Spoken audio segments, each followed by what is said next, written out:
Ngayong araw ay nagluto ako ng sopas, munggo at pritong isda para sa ulam namin. Binuksan na din namin itong bagong dating na mattress.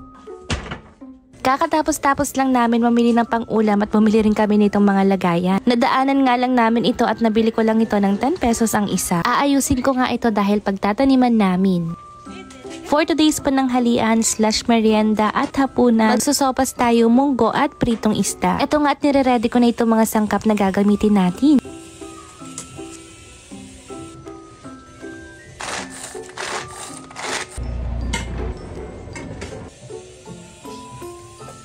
Sinasabay-sabay ko na nga ang pagluluto nito para isang lutuan na lang talaga.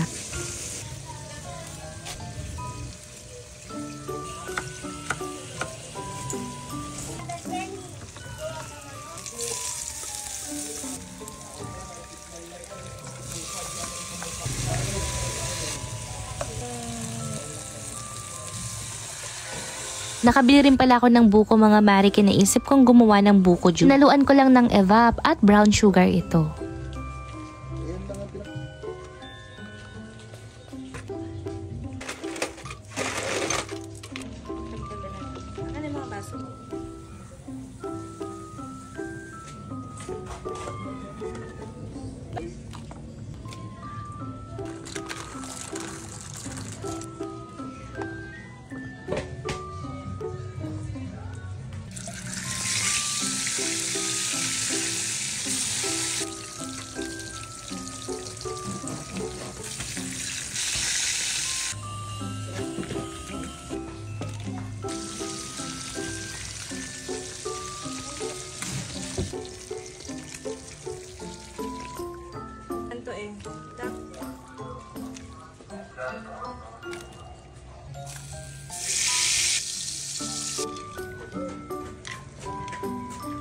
Luto na nga ang ating ulam, kaya naman kain tayo. Eto nga't dumating na rin yung bagong mattress natin. Napagdesisyonan nga namin na magpalit na ng bagong mattress. Eto nga yung nagtitrending na dreamy mattress kasi ang ganda daw ng quality. At ngayong dumating nga sa akin ito, totoo naman talaga. Memory foam spring mattress nga pala ito at napakalambot lang ng fabric niya. From Dreamy nga pala ito mga maret. Kung gusto nyong i-check, ilalagay ko lang dyan sa comment section. Di rin maingay yung spring niya kahit ganyan na talon-talonan natin. Kung dati nga ay sa mga hotel lang kami nakakahiga sa ganitong higaan, ngayon ay meron na dito sa bahay. Isa nga ito sa mga wishlist ko para naman kahit papaano malambot yung hihigaan namin. Ito nga't nilagay ko na sa kwarto namin. Grabe, sobrang bigat din pala nito at para akong nagbubuhat ng mga sako-sakong bigat. O diba, may isang nani na naman ang masaya dahil mas komportable na ang hihigaan namin. Naglabas na rin ako ng mga punda at bedsheet para malagyan na natin to ng sapin.